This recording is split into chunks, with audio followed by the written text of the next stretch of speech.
नमस्कार। आज हम दिल्ली से आए एक काफी चौंकाने वाली खबर पर बात कर रहे हैं। हाँ बिल्कुल, ये 11 जुलाई की घटना है ना। हाँ, 11 जुलाई 2025 की।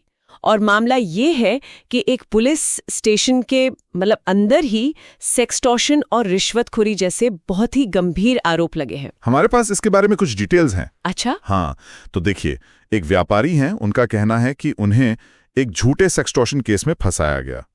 और सिर्फ फंसाया ही नहीं गया, आरोप है कि उनसे पैसे भी वसूले गए, और वो भी पुलिस स्टेशन के अंदर। अरे, थाने के अंदर? हाँ, और इसमें कथित तौर पर कुछ पब्लिक ऑफिसर्स भी शामिल बताए जा रहे हैं।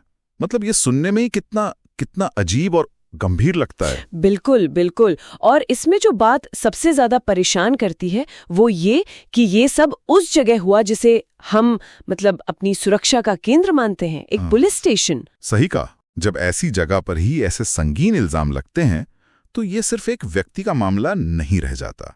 ये तो आप समझिए सीधे सीधे लोगों के भरोसे पर चोट है। हाँ, वही बात। अगर थाने में ही कोई सुरक्षित नहीं है तो फिर कहाँ जाएगा? और ये भी सुनने में आ रहा है कि शायद ये पूरा एक जाल बिछाकर फंसाने जैसा मामला था। जिससे ये और भी गंभीर हो जाता है। तो अब क्या हो रहा है इस मामले में? कुछ एक्शन लिया गया है? हाँ देखिए, राहत की बात यह है कि दिल्ली पुलिस ने तुरंत कार्रवाई की है। एफआईआर दर्ज हो चुकी है। अच्छा। और एक जुडिशियल न्यायिक जांच भी शुरू कर दी गई है। पुलिस के जो अधिकारी हैं, उनका कहना है कि जांच पूरी तरह निष्पक्ष होगी और जो भी दोषी पाया जाएगा उसे सजा मिलेगी। और एफआईआर किन धाराओं में है, कुछ आइडिया? हाँ, बताया जा रहा है कि एफआईआर में आईपीसी और प्रिवेंशन ऑफ करप्शन एक्ट की गंभीर धाराएं लगाई गई हैं। तो पुलिस भी इसे सीरियसली ले रही है ना? क्या ये बस कुछ बुरे लोगों का काम है या ये सिस्टम में कोई गहरी प्रॉब्लम की तरफ इशारा कर रहा है? यही सबसे अहम सवाल है यहाँ पे। अगर हम इसे थोड़ा बड़े पर्सपेक्टिव से देखें तो ये घटना हमें सोचने पर मजबूर करती है कि हमारे जो इंस्टीट्यूशंस हैं, खासकर लॉ एनफोर्समेंट एजेंसीज, उनमें कहीं कोई कमजोरी तो नहीं। जब रक्षक कहे जाने वाले लोग ही उन पर ही ऐसे भक्षक वाले आरोप लगें तो पूरी व्यवस्था पर सवाल उठना तो लाजमी है। हाँ। और शायद ऐसा भी हो सकता है कि पहले भी छोटी मोटी शिकायतें आई हों जिन्हें नजरअंदाज किया गया हो, और उसी ने शायद ऐसी बड़ी घटना के लिए जमीन तैयार कर दी हो। ये सिर्फ भरोसे का टूटना नहीं है, ये डर भी पैदा करता है। सही कहा। आम नागरिक के मन में ये डर बैठ सकता है ना कि भाई अगर थाने के अंदर ही ऐसा हो सकता है तो फिर बाहर हमारी शिकायतों का क्या होगा? विश्वास वापस लाना ये तो बहुत बड़ी चुनौती होगी। बिल्कुल। और ये सिर्फ बाहर के लोगों के विश्वास की बात नहीं है।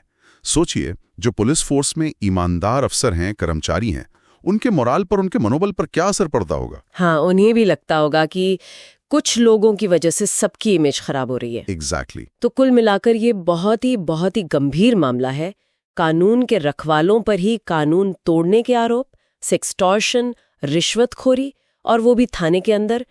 जांच चल रही है और हमें नतीजों का इंतजार करना होगा। हाँ, जांच के नतीजे तो अहम होंगे ही, लेकिन ये मामला हमें एक बुनियादी सवाल पर भी सोचने के लिए छोड़ जाता है। क्या? कि भाई, इस खास केस से हटकर भी अगर सोचें तो हमारे सिस्टम में ऐसे कौन से चेक्स और बैलेंसेस होने चाहिए?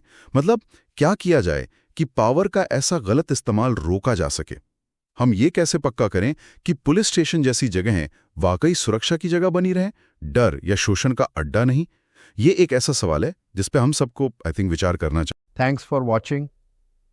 दोस्तों, अगर आपको यह सतर्क रहने लायक स्टोरी लगी हो तो वीडियो को लाइक करें, दोस्तों और परिवार के साथ शेयर करें, और ऐसी रियल क्राइम स्टोरीज के लिए चैनल को सब्सक्राइब करना न भूलें। बेल आइकन दबाएं ताकि अगली स्टोरी की सूचना सबसे पहले आपको मिले।